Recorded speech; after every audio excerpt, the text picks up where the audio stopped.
deeply engaged with the community, which South Bend is doing. This being one of dozens and dozens, I'd say scores and scores of events taking place over the next few months and over the past few months. The city is also, and I think this is super important, sees the planning process as an opportunity for learning about ourselves as a community of communities, each of which is made up of a diverse group of individuals who themselves are multifaceted. And in a very literal sense, it's an opportunity to learn about content, ideas, practices.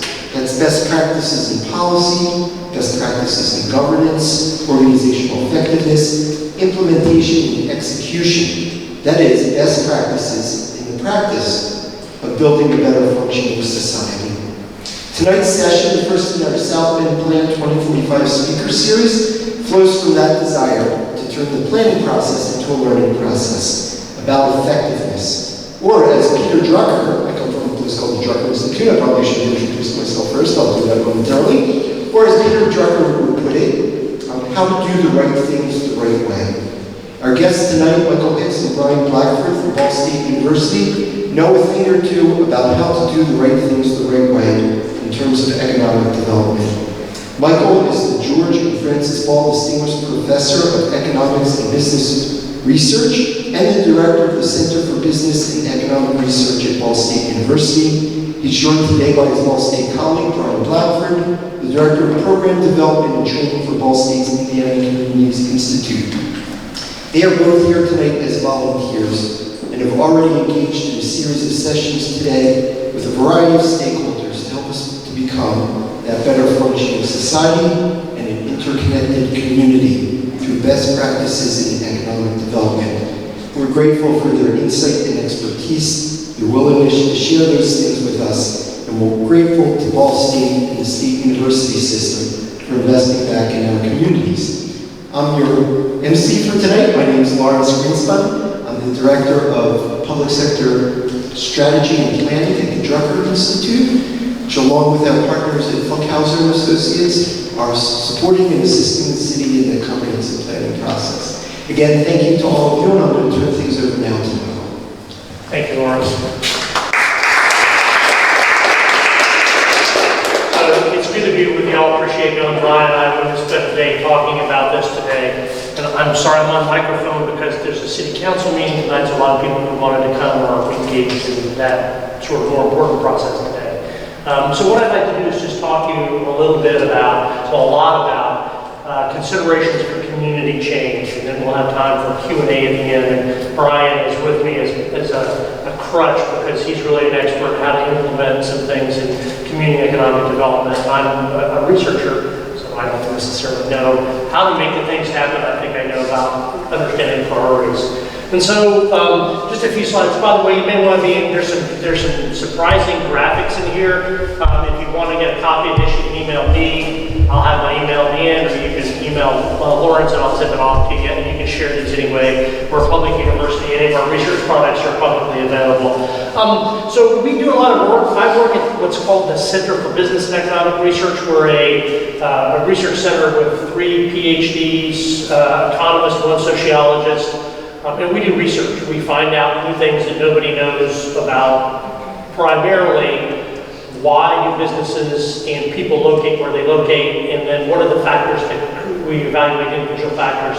How does taxes play a role in it? How does quality of life matter? Those sorts of things. And then we give answers to the other group, the Indiana Communities Institute, which Brian is a member. He leads the Indiana Academy, which delivers training and programs to people around the state and frankly the Midwest in general. And so then they bring us, I give them answers, they bring us more questions, I give them more answers, and then we just continue doing that. And so we also work pretty closely with our College of Architecture and Planning that does local planning work, but I'm a regular old economist. I'm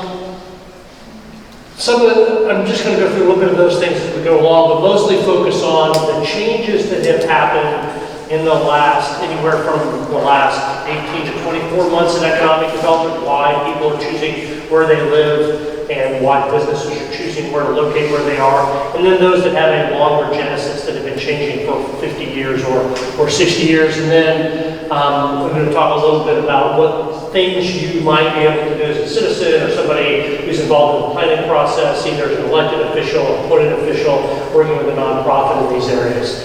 So we do policy. I sort of describe this policy, practice, and research that really feeds on each other. That's different. We have a public mission at the university because we're a public university. So different universities focus on different things. We're doing this part of it primarily in Indiana. Just real quick, the traditional approach to economic development, which for most of you will be familiar with, looks like this. It's transactional focused. It's about luring a business to your community and getting them here to create jobs primarily through the use of incentives. Maybe you give them free land that's vacant in a brownfield that was turned over to the city. Maybe you provide them tax incentives, an abatement for up to 10 years, or they get some tax increment financing the city will pay or county will pay for the infrastructure that is there. But again, it's very transactionally focused. It's not strategic in the sense that we're trying to pick certain industries. We'll try to get anybody who can come here to create jobs.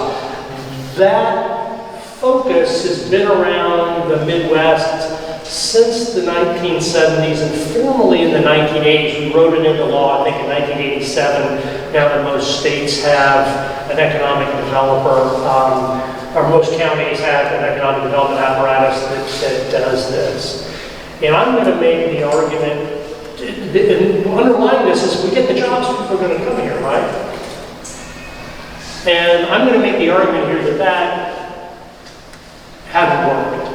Hasn't worked very well at all. I think that's an easy argument. In fact, I think that's, if anything I say here tonight, that's the easiest that I have to offer. That just has not worked in the sense that it has not yielded the results that many, those of us who live in places like Muncie, where I live, or South Bend, or Kokomo, or Peoria, or Toledo, or Akron would like to see, which is more people, more prosperous neighborhoods and communities, more people active in civic life, people enjoying more opportunities in the place they do so they can express more choices. And this has always started with we need jobs. And unfortunately, that's often where it ends, right? When we and I know any of you talk about economic development, you say, oh gosh, we need more jobs. It's crazy because like right now, the unemployment rate is what? Lower than it's been in my lifetime. I'm turning 60 this year. All right, so it's pretty good, at least in that. So we're still trying to attract jobs, of course, but we never ask ourselves, why? And then I think, what is it about a job that makes a difference? Is it going to attract people? I think we have. I'll show you evidence that's probably not the case. What do these extra employment opportunities do for a community? And are they really necessary, or are jobs really following people, right? So are their employers really looking to move to places that people are, or are people moving to where jobs are? That was an easy question in 1960. 1962, my dad moved with my family from West Lafayette. I was not yet born, to move to Baltimore, where I was born, for a job. Right, 1 in 3 jobs. He's an electrical engineer. 1 in 3 jobs were in factories. People had to move where the factories are. Yes, now it's about 6% of jobs are in factories, and so people aren't moving that. The job distribution has changed radically. I'll show you pictures of that in a minute. And then I think the bigger question is, if we think we need jobs, what's stopping us? Why are we not being more analytical about what is it about our community that's keeping jobs from coming here on people? Right, so we're not asking those two questions, I think, very often about the process of economic development that we undertake. So let's just talk about a few things. And I'm going to first paint a picture why I think traditional economic development in that earlier slide has not worked. And here is why in a series of graphs. And the first one is, this is household consumption from the beginning of the Great Depression, 1929, all the way through 2019.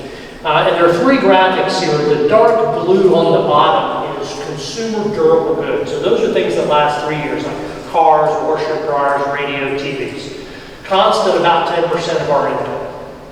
It rose a little bit, rose about 1.5% during the COVID pandemic, right? People bought a lot of RVs, but still right around 10% for now 80 years, almost 90 years, right? Nope, now over 90 years. The other two are consumer non-durables, things that you use up in 3 years, clothing, food, things like that. And that's dropped from about 55% down to about 20%. That's the orange line. And the other line, the gray line, are services, right? So services are things that you have to, by definition, consume locally, right? The manufactured goods, they come from everywhere. They come from China, they come from Fort Wayne, they come from Texas, right? They come outside your local area. The consumer durables come from all over the world to us. The food that we eat, the clothes that we wear. The things that are produced locally are services. We have to, by definition, consume them locally.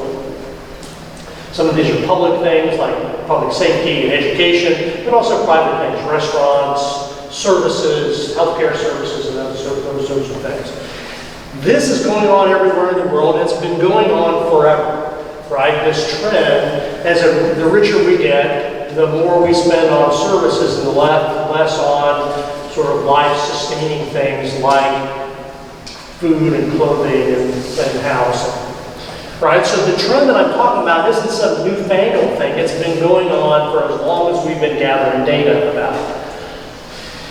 The second thing that's important, I back up to because that economic development is focusing on those manufacturing jobs and transit primarily, jobs that can be attractive to you, and I'll show you that in a minute.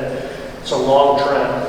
The second thing that sort of tells us that manufacturing or the traditional economic development is probably not going to be good for our future in terms of a prospect for lots of employment is something economists call the capital to labor ratio. That's a fancy way of saying how much machinery do I use as a worker to produce goods and services. So I have here a picture of inflation-adjusted capital to labor ratio in manufacturing from just after World War II to 2 or 3 years before the pandemic started, right? And this is inflation adjusted. So if you brought $1 million to South Bend in 1947, you were going to get with that 22 jobs. By 2016, if you brought $1 million in, inflation adjusted dollars, you were going to get 3 jobs. The last 2 largest investments in Indiana had no jobs coming in, right? The biggest one was the Fort Wayne plant. They just retooled, no extra new jobs with it, right? For highly automated activities, had very few. So if you're incentivizing capital, you're necessarily going to get fewer jobs. Jobs do matter. And this is what it looks like, by the way. This is tomato canning, right? I live in Delaware County, so we're pretty close to red gold. And I wanted to show you pictures of this. 1920s tomato canning, a very high labor to capital, low capital to labor ratio. A bunch of ladies, a few lads carrying buckets of waters and tomatoes, knives, buckets, and a pole barn and benches, and that was it. That was the tomato processing factory. You go forward to the 1950s, and now the workers there are manning equipment, pretty unsophisticated equipment. It's just conveyor belts and that sort of thing. Much higher capital to labor ratio. I got those 2 pictures on the internet in like 2 minutes. I finally had to have a grad student find this last one because I wanted to find a person. I needed a denominator. There's a person in there. You can't, there's this little red jacket right here. There's a person in there. So it's very, the modern factory, I don't know if you ever get a chance to go on a factory tour, it's mind-boggling what modern manufacturing is. So if you're incentivizing that capital with the tax abatement, you're just not going to get a lot of people. And that's the problem with the traditional economic development process. Here in Indiana, we've been slowly slipping in our productivity, the value of goods being produced by our manufacturing workers relative to the other Great Lakes states, as Wisconsin, Illinois, Michigan, or Ohio, primarily because we're shifting into lower value-added type activity. So a lot of agriculture. So the only growth industry that's had more than 2,000 new employees in our manufacturing base this century, the last 22 years, has been food manufacturing. So we're just not getting big. So when you hear about new factory announcements coming, what you're not hearing about is the ones that are closing somewhere else. So we're just not growing factory jobs, despite what you hear in the news. This is just a quick graphic that shows that those new factory locations have stopped. If you go back to the 1980s or 1990s, factories were moving everywhere. They were moving to take advantage of a lot of different things, primarily workforce, but also maybe to escape unions, I'm not sure, certainly to escape higher taxes at the time. And that's stopped now. If there are 60 or 70 big factory movements here in the United States this next year, I'd be surprised. And that means there's 3,144 counties. So if you're one of those counties and you're just going to wait your turn, that's every 33, 34 years.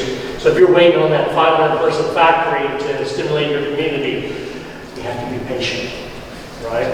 So it's outside of my statistical lifetime for another one that's out there. And you may get one before then, but expect another 35 years before you get the next one. And here's the shocking graphic. The United States is a job creation machine. Over 100 million new jobs in the past 50 years.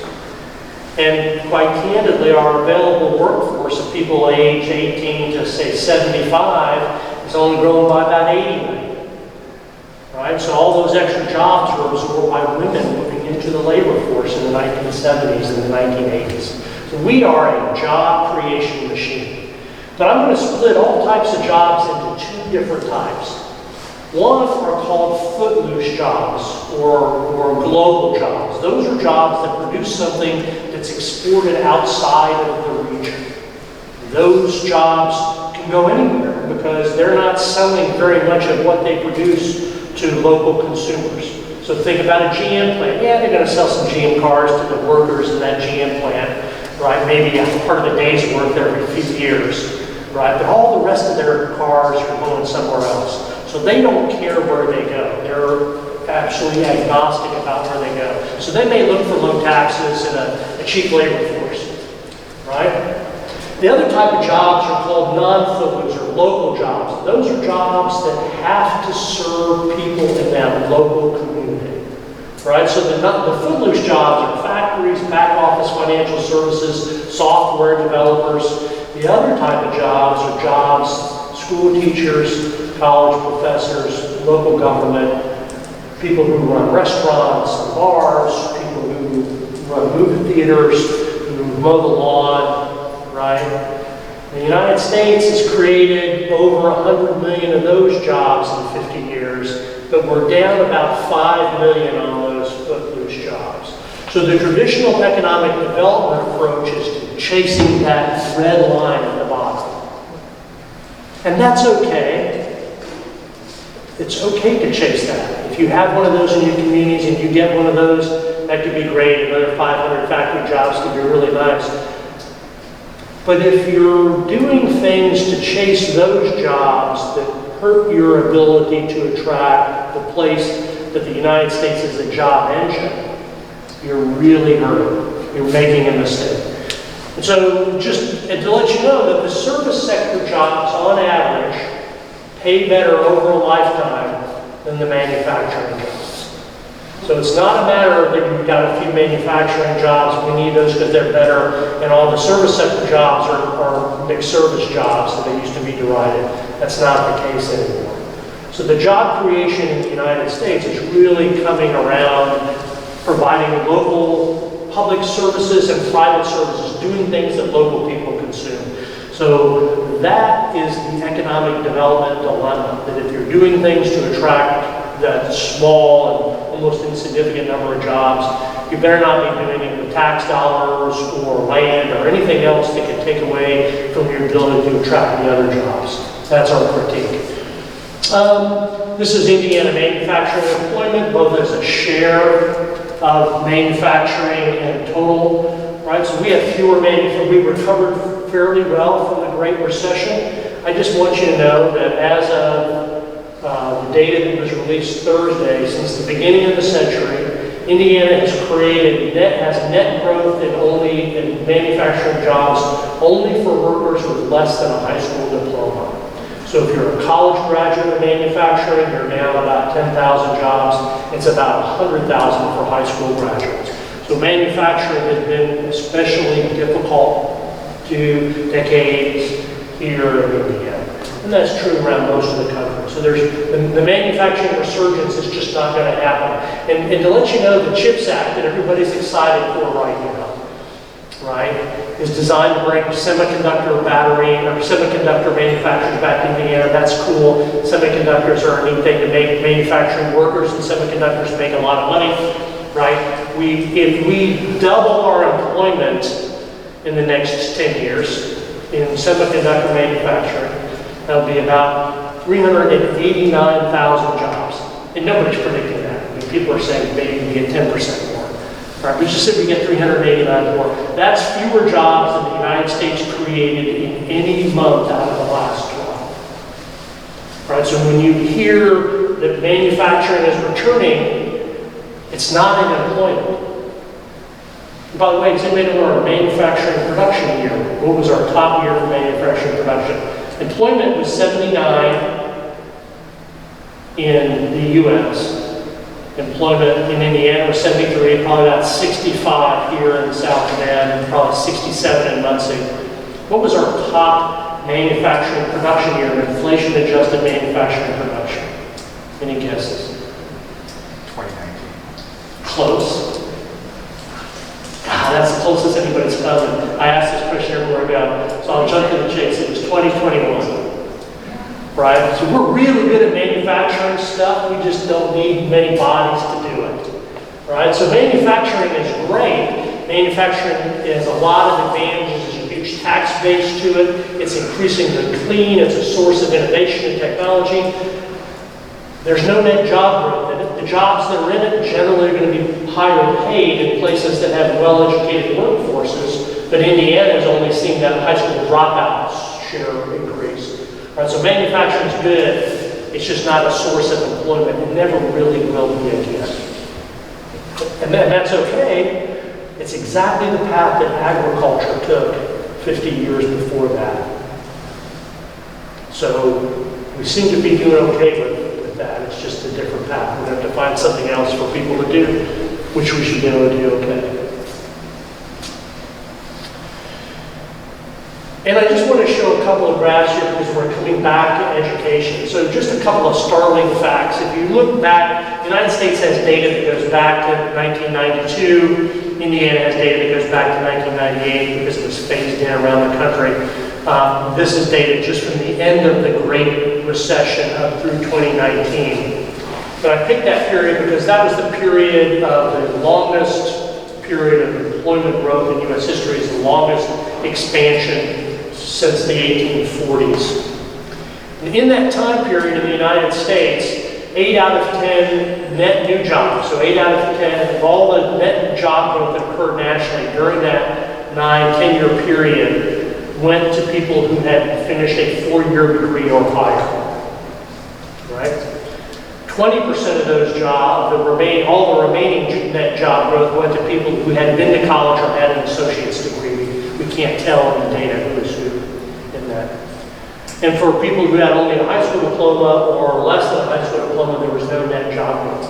Nationally, that trend goes all the way back to 1992 when we first started asking those questions on our monthly current employment survey. My hunch is that went back to 1980.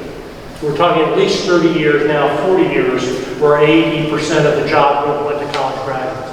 Now, there's one argument. A friend of mine, Richard Venner, who's a retired economist from Ohio University, said, oh, that's because we're demanding college credentials for more people. We don't really need them in those jobs. That's a potentially interesting hypothesis. It's an easy one to test, because if that's the case, right, if we're just saying we're going to require more skills for the job, that's not going to cause us to pay people more, right?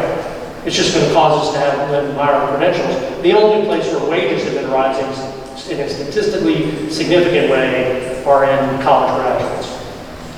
Right? So that's not the case. It's actual raw labor demand for college graduates. It doesn't mean there aren't jobs for other people, but they're just replacement jobs. So if you're a young man or woman and you're leaving high school and you want a job in the construction trades or somewhere else, frankly, for the most part, you're going to have to just wait for retirement. And we're in a period of very tight labor markets today. Probably won't be that way this time next year, but those are net replacement jobs around the country. Indiana's story is exactly the opposite. Exactly the opposite. Our job creation is coming almost exclusively, and these are in percentage terms, in our less educated workforce. So the problem is the jobs that come to places that jobs follow people, generally go to places that have the employment characteristics that those firms want. And so if you're a place that is growing your share of workers that the aggregate national economy doesn't want, you're going to be stuck with those other jobs.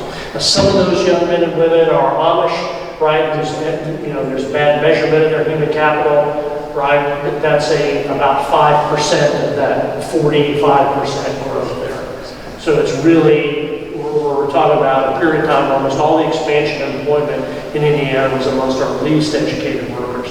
And that's why the economy has performed so poorly in Indiana since the end of the Great Recession. It's the worst 10 years in Indiana's history that didn't involve the Great Depression. Worst recovery since 1840 for Indiana. And during this time period, I've got an index of what we have. We have people, our employment's gone up, we have educational attainment relative to the country, that's gone down, and our capital investment's gone way up. You can incentivize capital really well. We're doing that with our tax abatements and low taxes. It's just not yielding economic outcomes that we want, right? And this is a surprise to a lot of people. Right? It was a surprise to me if you told me in 2007 that we would have this level of capital investment for a decade and this bad of economic outcomes. I would have been shocked, but there it is. So we talked a little bit at lunch about automation. Over the past 30 years, the United States and the places in the Midwest where I live and where you all live have been really rocked by job losses. About anywhere between 90 and 75% of those jobs have been lost to automation, and anywhere from 10 to 25% due to foreign trade. Right, so we're producing fewer things, they're being exported, we're importing replacement parts for cars and other things, and those cost some jobs. And then the automation-related job losses, there are people either moving into the factory, the part that they work in closes, or they're moving to a non-manufacturing support job for machinery. And so we mapped this in the United States. So these are two maps of the Midwest. You can see where you guys sit there at the top of Indiana. On the right-hand side is the offshoring or trade risk. And so you're about 1 in 3 jobs in this county right now are at risk of that.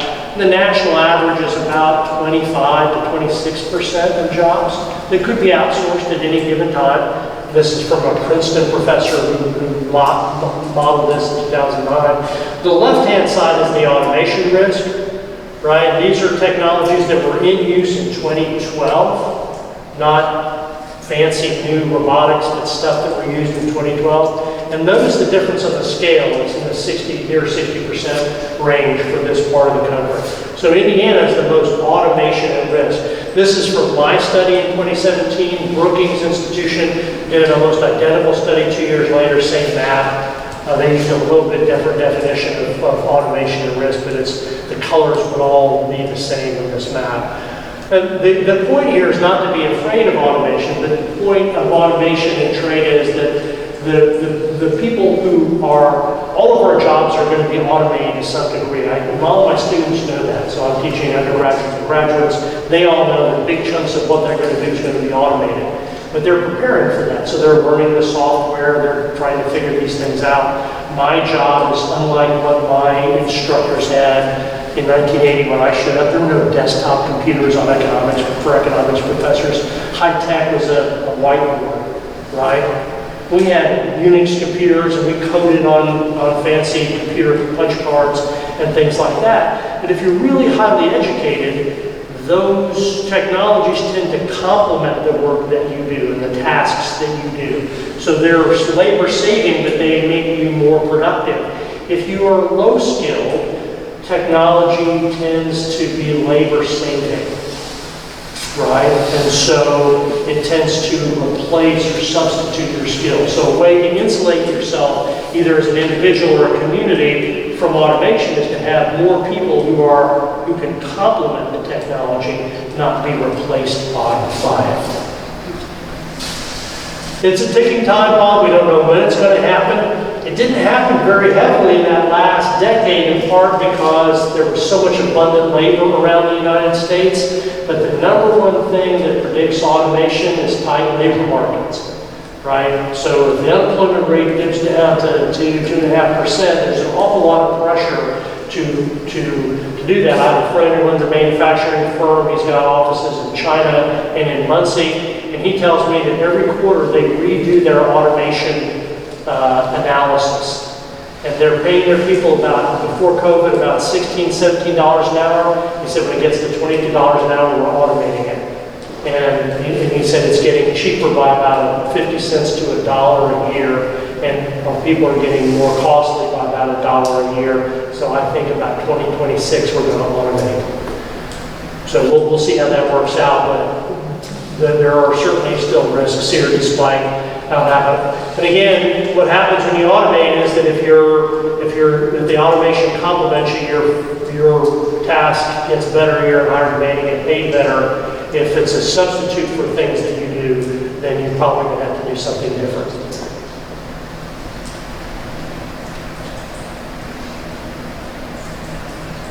A friend of mine, Amanda Weinstein at University of Akron, her colleague, Croyan Patrick from Georgia State University, did a really interesting study. The Bureau of Labor Statistics lists every one of over 1,000 occupations and lists all of their tasks that they perform in those occupations, and they can be put into three buckets. There are they cognitive tasks, right? Are they thinking tasks like writing software? Are they people skills like customer service or managing or leading people? Or are they tasks that involve the manipulation of equipment and machinery of some type, or motor skills? And so they then were able to look at all the occupations, and they designate every occupation as either dominated by cognitive, people, or motor skill tasks. And they said, well, what do they do? What happens to those cities? And so they looked at them over time, and this is the unemployment rate in those. So the black and the gray full lines are the cognitive and people skill cities, and the motor skill cities are the dashed line. So the problem with the motor skills, those tend to be things that are more likely to be substituted for by machinery or automation, whereas the people skills and the cognitive skills are much more difficult to do that. Or were already done, right? So the cognitive skill of adding and subtracting was done in banks 30 years ago. So there's no bank tellers like they were 30 years ago as a consequence of that. So that's a big place where we're going to continue to see job shocks in the future. This in Indiana is the relative change in the share of adults with a bachelor's degree. And I'm talking about education here, not because I'm a college prof, I'm 60, so whatever happens in the universities now isn't going to affect me. I got tenure. But if you look back in Indiana to 1940, right? And we were, here in Indiana, in 1940, we were a richer than average state. And we had, in terms of wealth, and we had higher incomes than average of the 48 states and District of Columbia at the time. We were a little bit lower in education, but that was mostly because college graduates tended to cluster in what were the mega cities at the time: New York, Boston, Philadelphia, Baltimore, San Francisco. Los Angeles was tiny, Chicago was big. Those are where college graduates went in big numbers. So we looked like the rest of the country. And we looked like the rest of the country up until about 1960. In 1960, 1970, our relative income started to drop, and we dropped below the nation as a whole, and we continued to drop until we stabilized in the 1990s. We actually rebounded a bit in our educational attainment, and we actually rebounded a bit in our personal income. So we went from about 85% to about 90% of the national wage for our people, right? So Hoosiers were maybe not earning as much, but it wasn't as big. And then it took a nosedive after the Great Recession. And it's really probably far worse. This graphic ends in 2019, but if you've read anything about education in Indiana, in 2015 we peaked. We had 63% of our young people go to college. The national average was, we were 65%, the national average was 73%. We dropped to 53%. Last fall, the national number dropped from 73 to 63%. So not only did we drop, we were already below the nation, we dropped by more than the nation as a whole. So we don't know how that's going to pan out in graduation rates. Maybe graduation rates will be good. We don't know if things are going to change because part of this was labor markets. Kids found that you make a lot of money as a young man, not working, not going to college right now. And so maybe some of those kids will show back up next year. But right now, that means I like to envision this as a race, right? And if you're behind in the race and you're running more slowly than everyone else, you're going to be farther behind at the end of the race. We also asked, I'm moving into some other issues, we asked Americans when they move, why did you move? We started asking in 1973, there was a housing crisis in 1972, 1973, so Congress started doing the American Housing Survey, they had HUD do that. In the first 10 years, we didn't even ask anything about schools or neighborhoods or any of that stuff. This is a national survey, but we answered open-ended questions, and so each year the surveyors would go back and read all the open-ended answers and add more questions. So by 1973, they started asking about schools, and then they added neighborhoods and other local amenities. And the 1973 answer for moving for a job was about 1 in 4 movers were moving for a job. That makes sense. About a third of Americans were working in factories, so you're moving for a job, right? By the 1980s, it dropped to 15%. By the end of the Great Recession, it was 10%. But the number of people who moved for schools or other local public services exploded, and it really exploded after 2000. And I'm not sure exactly why this is. My hunch is it's because the internet gave us an ability to judge places in a way that was different than before. In 1970, how do you know if a school is good or not? They all make the same claims. By 2004, 2005, you certainly could, with No Child Left Behind and the internet, know how schools were performing.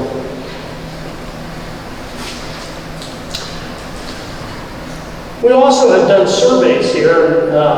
Wisconsin, University of Wisconsin did a study where they asked people, why did you move? And these are the top 5 reasons.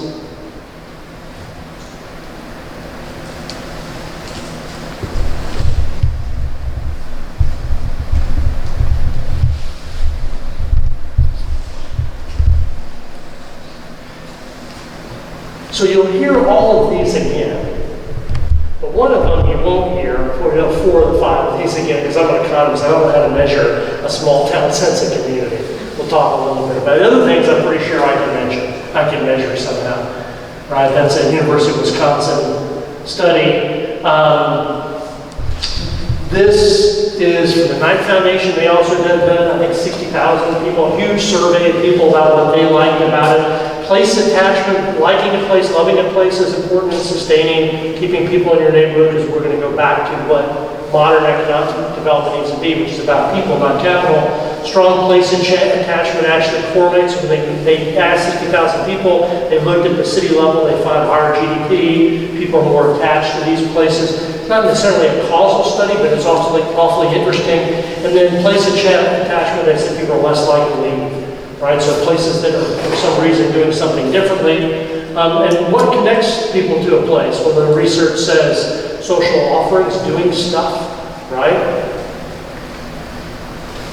openness. I can't remember what they used to open this, but I think it was just simply asking if people feel like they could connect with neighbors, that get it all, things like that. Yeah, could you go to civic meetings and do things like this, and were you invited to do that? And then finally, aesthetics. Did the place look good? Or don't look crummy, right? And again, those are things that economists are, I really can't measure in a second. Economists are excluded from any aesthetic discussion and openness. I can maybe measure social offerings, but not well. We're trying to get Facebook to give us the number of people who are following county fairs and city fairs around the country. We think we're pretty close to doing that. So that will give us a little bit of data on that issue. Right, and so let me just back up. So all of these questions ask about what's good about a place or what's not good about a place. And as an economist, there have been a number of studies, if you read one of them, that say, oh, you know, this town is really good because it has these amenities. But economists don't generally believe that we have a very good insight about what everybody likes. Right? And if we did, we still wouldn't know who's making the household decisions in your family, right? Because I know what I like and I don't get to choose where we live. That's the wife's job. Right? So having insight into those things are really not very good. What you like about climate, or mountains, or social offerings, or who in a family makes a decision, those are things that are invisible to the type of work that an economist does. But what is transparent is your willingness to pay to live in a place that has things that you like. And how can we measure that? Well, most of the difference between cost of living in places is embedded in your home. So we can look at homes in every U.S. county, and we can control for all the ways they vary, the number of rooms, the year they were built, their size, their type of construction. And we can build a model, and then we can predict what the price of homes would be in each one of those places. If our prediction, if people are paying more than the predicted value, then that's probably a nicer place, right? Because people have expressed a willingness to pay to live in that more expensive place. If you're paying less than you would expect, given the home characteristics, then it's a crummier place, right? So that gives us a housing dimension. That's old. That's a 40-year-old measure, right? We managed to do it at the county level for the first time, but that's an old measure. But then we also care about labor markets, and so if all of us were identical workers and we had the same skills and the same experience, we would be willing to accept a little bit lower wage to live in a place we like, and if it was a crummy place, you'd have to pay me more. When I moved to Muncie in 2007, my next door neighbor worked at the hospital, and he said, I said, what do you like about Muncie? He said, Muncie is a real pain for me because I could place doctors around the state, and it's easy for me to get doctors to live in Carmel, but I have to pay them another $15,000 or $30,000 to live in Muncie. I said, wow, that's a lot. It's not more expensive to live here, though. He said, oh, no, people just don't want to work here. Right? So when you control for worker characteristics, people are willing to give up a little bit of a wage premium to live someplace. You're willingness to accept a lower wage, all things being equal, and that's a nicer place. The term for that is, when I gave this talk, our top place in the Midwest is Traverse City, Michigan, and the comment there is Traverse City, a view of the bay for half the pay. Right? So that's that willingness to accept. And so we can combine these two things to get a point measure of quality of life in every U.S. county. And we've done that from 1980 up to 2019, every 10 years. 2019 we did before COVID because that screwed up all the data. And so we wanted to see whether or not, and we also have businesses are exactly the opposite. Businesses are well willing to pay a premium for people and land. Businesses tend to go to urban places that are more expensive. And so what we said is, let's take a look at this quality of life measure, and we'll compare it to the quality of business environment and on population change, right? And so there's a little number in the right-hand corner that says it's a 0.74, right? That means if you get each percentage increase you get in quality of life, you get a 0.74% increase in population growth. But we don't just care about jobs, we care also about people, right? And by the way, no correlation there in quality of business environment. And these are U.S. micropolitan areas. I took out the graphs for the Midwest work, the graphs work for rural places, they work for central urban places, it doesn't, you name it. Quality of life is correlated with population growth, right? But then we looked at the quality of life and job growth, and there's about 3 times the effect. And the reason for that, we think, is that this population growth consists of births and deaths and net migration, right? So who are the big influencers of net migration? It's not people my age, right? It's somebody in their 20s or 30s. So the most mobile population who are employed are moving to higher quality of life places. So a quality of life place is measured by how we measure it, is actually a better job creation machine than any of the other economic development apparatus or technical methods of tax abatements, or tax incentive, or marketing that we've seen, right? And so the question is, that tells us about quality of life, right? And I think the next one is a map, right? But what predicts it? What makes a place have a high quality of life? Here's a prediction. So we predicted, after we got this quality of life measure, we have more than 500 amenities. From the average July temperature since 1940, the average snowfall, the average change in elevation, the square lakes, the square miles of lake, those are private amenities, forested areas. Then we have public amenities, school quality, school spending, crime, you name it. And then we have private amenities, types types of shopping, types of recreational activities, the proportion of the population that attends church, the Herfindahl Index of church attendance. So I have like 300 different, I didn't know there were this many denominations, but I can estimate, what they are, right? And so these are the variables that matter most of that over 500 variables. So the private amenities, or the natural amenities, these are small text. Coastal, mean January temperature, parks per square mile, and change in elevation were all positive, but they're small. And we'll come back to that, they're pretty small. And there's regional variations. So when we did this same exercise just on Midwestern states, they didn't care about January temperatures. It makes sense, because if you're living here and Januaries are awful, you're going to do what? You're going to move. We think there's a lot of relocation once the factory's closed, but the people who like to live here, they're insensitive to how cold it is in January. How many dark days there are in January, there are sensitive to, right? And then there's negative things. More arable land is negative. That means people don't necessarily like living in very large farming areas. And the other two were a mean July temperature, that makes sense, and forest coverage. Forest coverage is almost wholly national forests. So about a quarter of the United States is in national forests.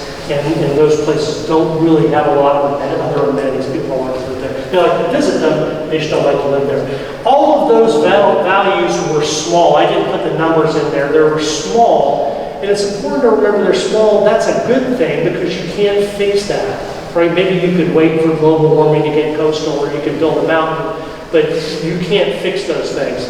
The other two areas you can fix. You can fix with public policy, you can fix with a lot of other services. So there's public settings. School spending as a share of GDP was positive. It was positive for us, it was positive for everybody who's done this exercise. We're the first people to do it down in the sub-metropolitan area, but in metropolitan areas it's the same answer, right? School spending, commuting times, this is post-COVID, by the way. You're the first people to see this public, but this is post-COVID values, right? So this is what people are like in their migration activities last year. More commuting times, so places that are farther away from city centers, right? By the way, commuting time here is really pretty low, so we're not talking about here, we're talking about Washington, D.C., and the distance from there. They're probably living in Manassas, which is an hour and a half drive. A normal day in D.C. is better than one being closer. The share of people who work at home. Now, what does that really mean? Well, I think what it probably means is there's something about that community that we haven't measured that is causing people to want to stay there during the day, to live there. Maybe there's some private amenities that they value from work at home. I don't think the share of work at home is causing people to want to move someplace. I think these are just a correlate of these. These are predictors, right? Relative household mobility. How easy is the economic transition from primarily a father to a son as measured by Harvard's social mobility project, right? So places that are more economically equal over the generations are favored, right?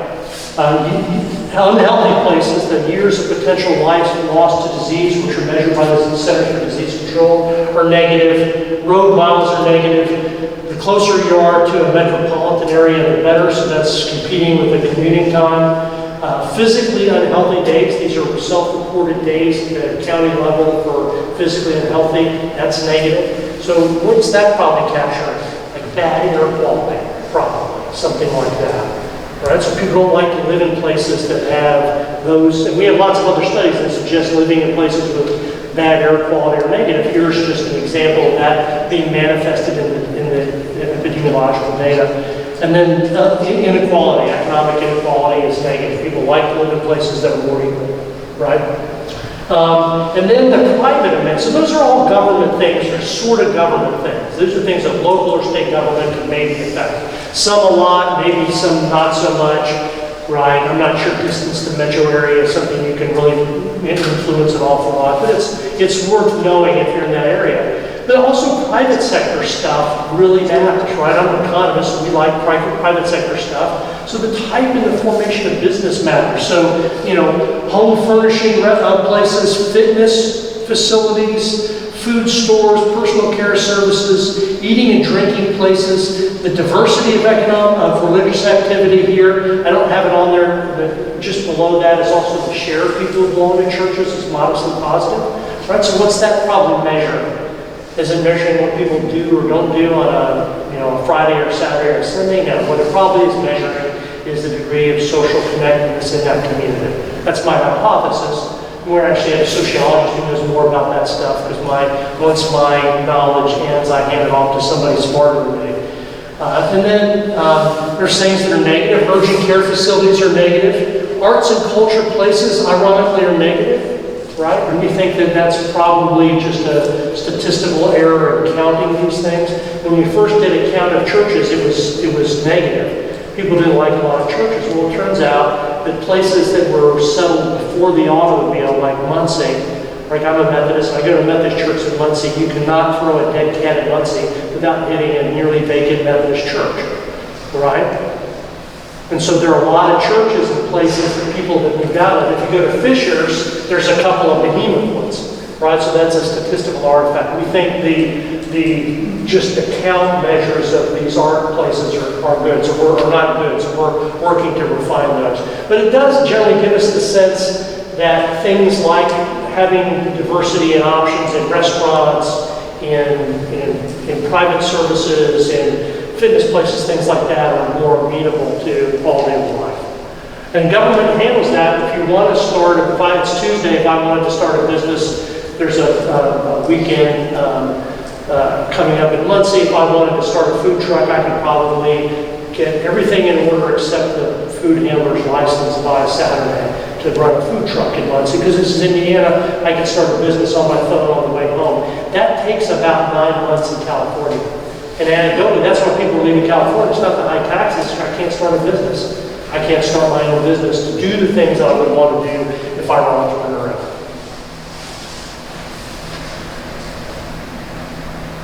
And I'm coming close to the end. We'll answer questions here. It's good to see golf courses. Golf courses and bowling alleys are negative almost in every study that's been done. If you didn't have bad bowler and golfer, I would ask you, but I don't even golf, so. I try not to bowl without beer. Is it similar to churches and that? Yeah, probably.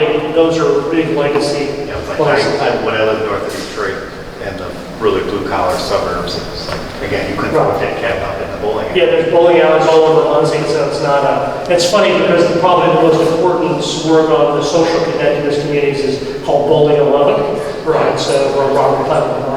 So what do we know is happening that matters in this? Job creation and job growth is not leading the population growth, right? By creating jobs in the community, we're not getting more people. There are just not very many attractive jobs out there in the first place.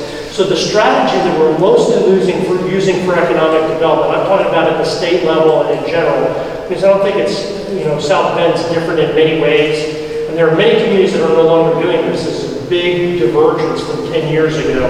But the traditional economic development model, we're going to attract businesses, we're going to incentivize them, and that's going to secure prosperity, is not worked. That doesn't mean you don't want to attract businesses, but the belief that that alone will secure prosperity is just not work.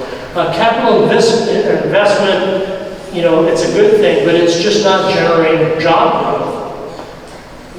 And the number, and not just the raw number, and the share of those footloose jobs are declining. And it's not just the United States, that's the developed world.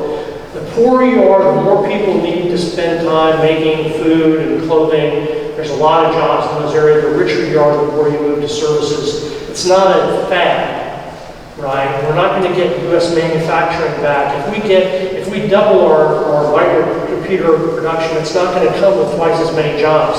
It's going to come with maybe a third as many jobs, right? So it'd be great to have a double here. Nobody thinks that, but if that happens, we're talking maybe 100,000 jobs, right? So like the employment of Blackford and South Bend together, spread out over the whole country.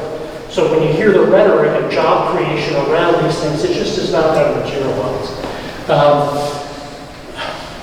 Labor markets are bifurcated. There's no easy way to say it, is that there are a lot of job opportunities at the end, the high end, which are really pushing wages up for college graduates.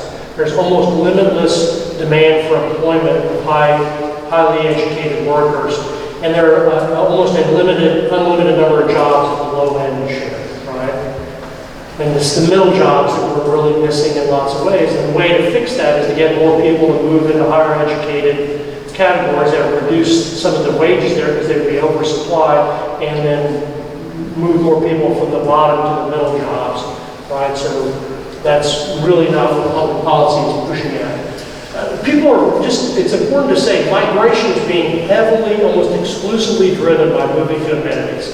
And even if people move to a job, let's say somebody moves to the new electric, the EV plant that's proposed here in South Bend, where they choose to live will be dictated by the amenities of that neighborhood, right? So even if they come to the metropolitan area for a job, the community that they're going to go to is going to be driven by schools, by crime, by health, by jobs. Maybe those people who no longer have to report to work every day, they can live wherever they would like to live. Digital work, that's remote work, and workplace is going to change the geography, but I don't think there's any evidence it's going to change household preferences. Household preferences are still going to be about schools, public, safety, and the things that people have cared about for a long time.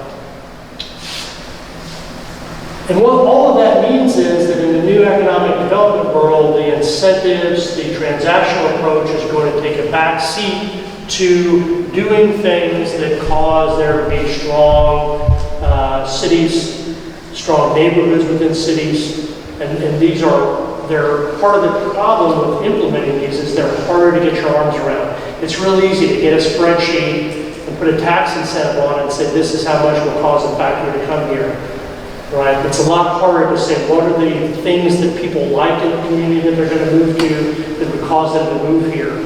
What are the things that we could do to attract and retain young people, right, who are very footloose, they move all the time? What are the things that would cause them to stay in our community? That's hard. The tax incentive is an easy argument. And so I'm really, Brian, I appreciate the opportunity to spend the day with folks here to talk about this, and I'm happy to field questions if there's many things that I can't answer, Brian will answer. Thank you, Michael.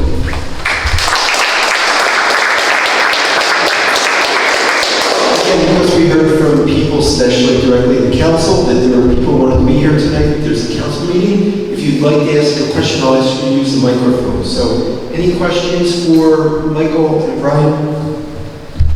That was a great presentation, very compelling. One of the things, I'm the director of planning for the city of South Bend. And a few years back, we won a grant about small scale manufacturing.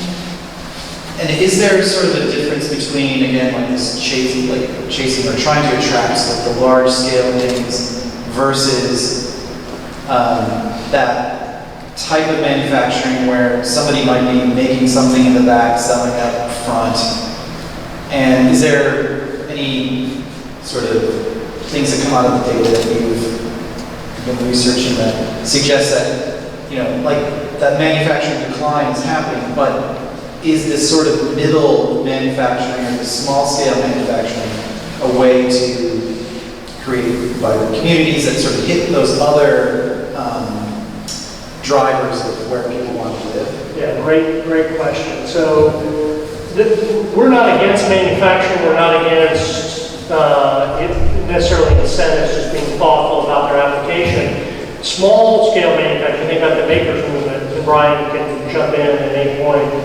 It often includes, it's not often like we're doing wiring harnesses for a Humvee.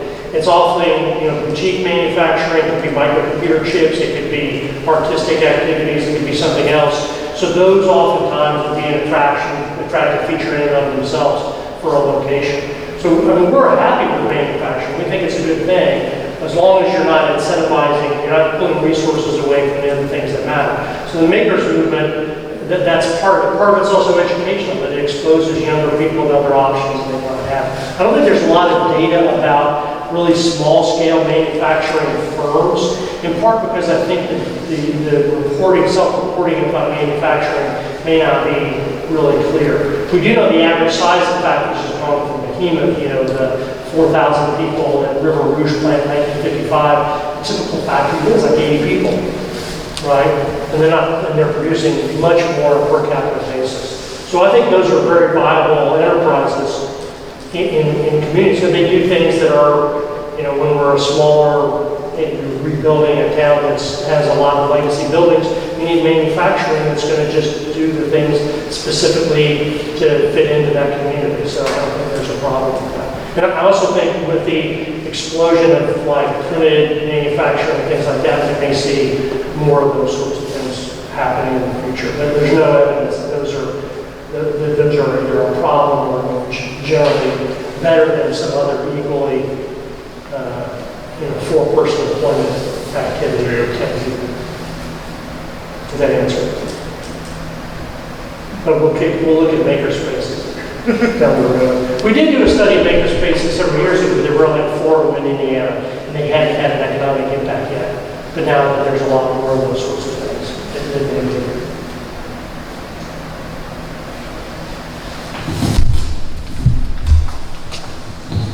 Again, thank you for the presentation. I was curious if school of choice in Indiana has had an impact on the kind of like the ability for people to work from home. Is the school of choice also having an impact on how people are picking where they want to live in terms of the quality? That's a brilliant question. I actually did a lot of research on school choice, both technical work and those academic journals and then publicly. So school choice in Indiana is ubiquitous. Everybody has school choice, right? You can choose to live, to work, to send your kids where you would like to. And school choice, and this is not going to be popular, but it's just the facts, school choice has benefited public schools here in Indiana, right? Because if you go back to 2000, before school choice, about 12% of Hoosier kids were in private schools. And then as of 2019, that had dropped. We've had one innovation is charter schools since then. So now it's about 8% of Hoosier kids are either in private schools or charter schools. So the share of overall student population in public schools has gone up by about 4%. The problem is that about 12 to 15% of those kids are going to a different public school than the one that they're in their home district. So if you're in a public school corporation that's not performing well, you've lost a lot of kids.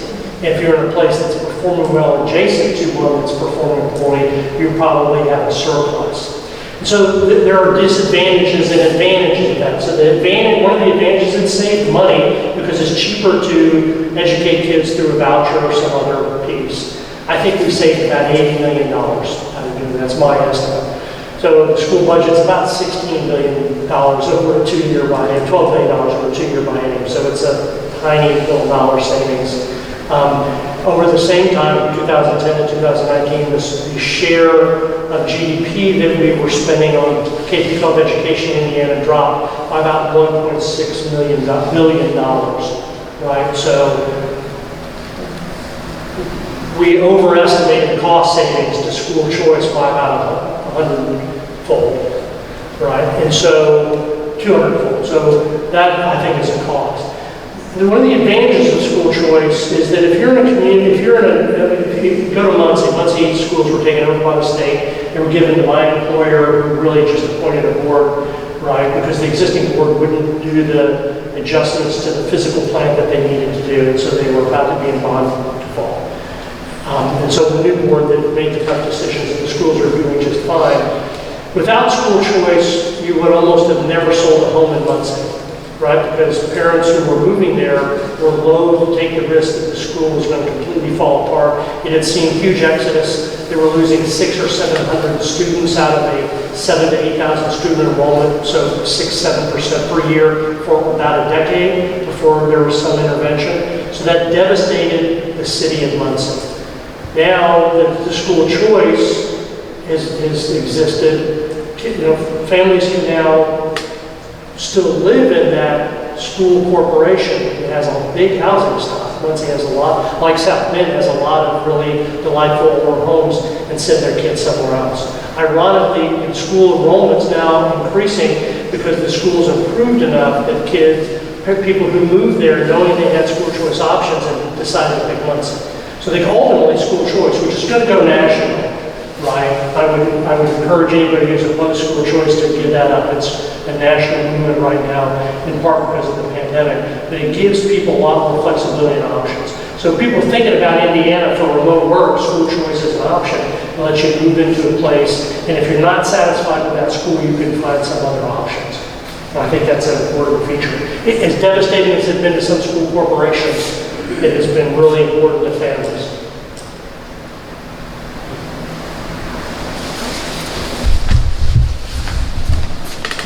Hi, Mr. Hicks, thank you. I got really excited about your work because I feel like St. Joseph County is really working on a traditional economic development model right now that I would like to see change. But my question is, in Muncie, I think is similar. South Bend has a lot of people who feel left behind and maybe not easily impacted by quality of life issues. I actually think the city of South Bend is doing a really nice job of focusing on quality of life issues. But still there remain a large population that, over the decades just really feel left behind. And I'm curious from you, like where you're seeing hope and optimism and like what are some of the things that you're thinking about or seeing that provides lift to that kind of like population? Great question. So I think the earliest quality of life literature from economists was with Richard Florida, and his wrote a book, The Rise of the Creative Class. And that really spawned an awful lot of what I would call high-end boutique stuff in cities around the country. I'm going to redo downtown Toronto to attract these creative class. But she also loved professors in, which I don't get because we only go to their colleges. And so, anyway, what my critique of Richard Florida is not that he was wrong. I have two critiques of him, and I'm working on the co-authors more publications on this. What he observed was the front edge of a wave that really manifested itself through the late 1970s, 1980s, 1990s, which was that highly mobile households at the time could choose where they wanted to live. So this creative class, people with graduate degrees in architecture, computer scientists, physicians, they were going to move to places they wanted to live. And then you could really boost your city by attracting those. And he came up with, one was the gay-friendly index, which is great because what more mobile households do you have than a homosexual couple who are less likely to have kids, right? So they're going to be less sensitive to schools, right? And so he had all of these things. And the problem, his ideas were good. The policies kind of ended up being leaving a lot of people feeling marginalized. What our work suggests is exactly the opposite, and you see it expressed by households when they're given the opportunity. This is something everybody wants. It doesn't matter what income levels, age groups are responding in very similar ways to this. The only difference is maybe immigrants. Immigrants tend to be less sensitive to low quality of life places. Everything's relative, right? If you're moving from a place with really low quality of life, there's no place in Indiana that's not going to be an improvement. So immigrants tend to be more focusing on the higher wages, right, more productivity, places that are more productive. But the two things that really tend to be in our policy suite here tend to be things that are going to be most impactful for households that can't probably express where they move, right? So if I'm a high-income household, I can choose to live anywhere, right? So I'll just move, I got a daughter in Tacoma and one in Virginia, a son in Virginia, another in New York. They live wherever they want to live, right? And not really, they're all in the military, but they could live wherever they wanted to live. They're going to be high-income households, right? So the policy prescriptions in place that we're talking about really have, I think, at the margin, the biggest effect on the households that have been neglected by the business attraction model that was always designed to help. I'm not casting that the intent was to make things better for those families. It just didn't work out. And so the modern quality of life movement, focusing on public services that people care about, right? Think about crime, right? People who live in places of crime, who are the most impacted by crime? This can be in households that are worse, most marginalized. So if you're doing things to reduce crime and improve the quality of life, the first effect, it's not my neighborhood. I mean, the biggest problem in my neighborhood is somebody speeding through it. Somebody in downtown Muncie, where we've had several violent events in the past 2 years. So I think that there is an emphasis on improving quality of life and quality of place that's going to play out in a beneficial way to people who can't move, right? Now, just leave you with the example, go back to school choice, that we're going to use is sort of to demonstrate why we think this really matters. That there are a lot of households that would like to express their preferences but can't because they're not affluent enough, right? And if you look at Gary, when Gary's schools were wrecked, there's no charitable way to characterize them beyond that. And there were a number of people that said, well, these are households that live there because they don't value education, so they're happy living here. Why should we do that? So we instituted school choice. And in the 2 years, 62% of children were in school choice. And I don't know if you've ever got up in the morning to drive your kids to school. It's bad a couple of days in the year. My kids were swimmers. That was really tough for a couple of 3 years. They're doing this every day for 12 years per kid. So when people are actually illustrating their preferences for quality of place, or quality of life, that's the place that maybe the poorest school corporation in the state is the one that had the highest share of people making that choice. It's just giving them options. So I actually think that the quality of life that we're talking about, this talk that I'm giving is not a shock in the Pacific Northwest or California or Colorado or any of the Sun Belt states, because that's what they've been doing. But then there are some places that are struggling with it. San Francisco's local government is failing in many ways. So our measure of quality of life is below 48 counties. And no place has been as gifted by God as San Francisco or as badly executed by local government as San Francisco. Right? So if you have people defecating on the streets in the business district and sleeping on your local government, it's not working. They don't have a healthcare system for mental health. They don't have, housing and that sort of thing. So that's why people are leaving. All right? So there are 48 counties in Indiana that are measuring higher quality of life and are seeing population growth as a consequence of it. So I think this is the focus on public services, which are what people want, tend to benefit people who have, fewer other options. So if you want to live by mountains, you probably already moved there. They're really expensive, right?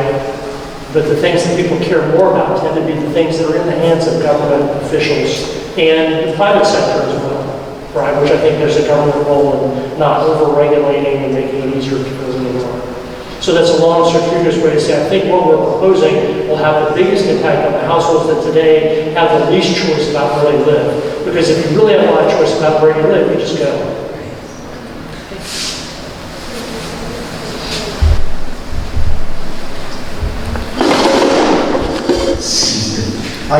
So again, thank you to Casa for hosting us, to to the city and council for supporting the planning process, to all of you who came this evening, and then especially to Brian and Michael for the really eye-opening and intriguing presentation. So thank you one last time.